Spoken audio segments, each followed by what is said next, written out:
So hello and welcome to O2 classes.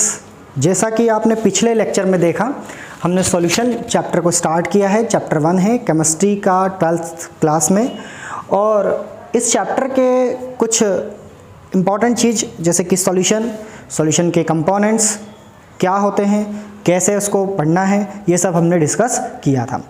आज हमें इस सॉल्यूशन के क्लासिफिकेशन को देखना है कि कौन कौन से ऐसी कैटेगरीज़ है जहाँ पर सॉल्यूशन को हम डिवाइड कर सकते हैं। वो कौन कौन से ऐसे बेसिस है, आधार है, जिनके आधार पे सॉल्यूशन अलग अलग कैटेगरी में बटा हुआ है।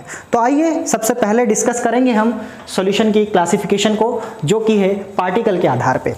जो साइज़ होती है, उनके जो पार्टिकल्स हैं, सॉल्यूट और सॉल्वेंट के जो पार्टिकल हैं, उनकी साइज़ के आधार पे अलग अलग कैटेगरी में हमने सॉल्यूशन को डिवाइड किया है। सबसे पहला है होमोजीनस और दूसरा है हेट्रोजीनस। आप सभी जानते हैं होमोजीनस मतलब सेम टाइप के कंपोनेंट्स एक दूसरे में जब मिक्स होते हैं, चाहे सॉल्यूट के हो चाहे सॉल्वेंट के, तो उसे हम होमोजीनस कहते हैं। दूसरा है हेट्रोजीनस, डिफरेंट टाइप के कंपोनेंट्स। इट मीन्स सॉल्यूट और सॉल्वेंट के जो कंपोनेंट्स हैं वो डिफरेंट टाइप के हैं। पार्टिकल जो है एक बड़े तो एक छोटे हैं, तो उनकी साइज़ अलग अलग है, डिफरेंट साइज़ है। इस वजह से हमने उसे हेट्रोजीनस सॉल्यूशन भी कहा है। यही हम देखेंगे कि हेट्रोजीनस जो सॉल्यूशन है उसके कुछ एग्जाम्पल, जैसे कि ट्रू सॉल्यूशन है ना, सॉरी होमोजीनस का है ट्रू सॉल्यूशन। वहीं दूसरा एग्जाम्पल है हेट्रोजीनस का कोलाइडल और सस्पेंशन। ये कुछ एग्जाम्पल है जो हमें ऑब्जेक्टिव में हेल्प करते हैं। फिर हम पढ़ेंगे अमाउंट ऑफ सॉल्यूट। सॉल्यूट के जो अमाउंट है उसके आधार पे भी हमने सॉल्यूशन को अलग अलग कैटेगरी में डिवाइड किया है। जैसे सॉल्यूट का अमाउंट एक होता है सैचुरेटेड, दूसरा है अनसैचुरेटेड और तीसरा है सुपर सैचुरेटेड।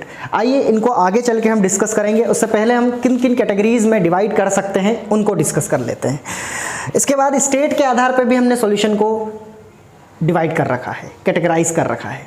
स्टेट के आधार पे आप सब जानते हैं एक सॉलिड, लिक्विड और गैस सॉल्यूशन। तो सॉलिड सॉल्यूशन, लिक्विड सॉल्यूशन और गैस सॉल्यूशन, इस तरीके से सॉल्यूशन के 3 कैटेगरी हो सकती है, फेजेस के आधार पे या स्टेट के आधार पे।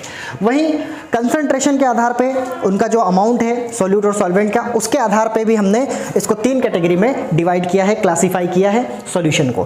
पहला है आइसोटोनिक सॉल्यूशन, दूसरा है हाइपरटोनिक सॉल्यूशन और फिर है हाइपोटोनिक सॉल्यूशन। इसमें नंबर ऑफ कंपोनेंट के आधार पे भी हमने सॉल्यूशन को डिवाइड कर रखा है। पहला बाइनरी, जिसमें 2 कंपोनेंट हो।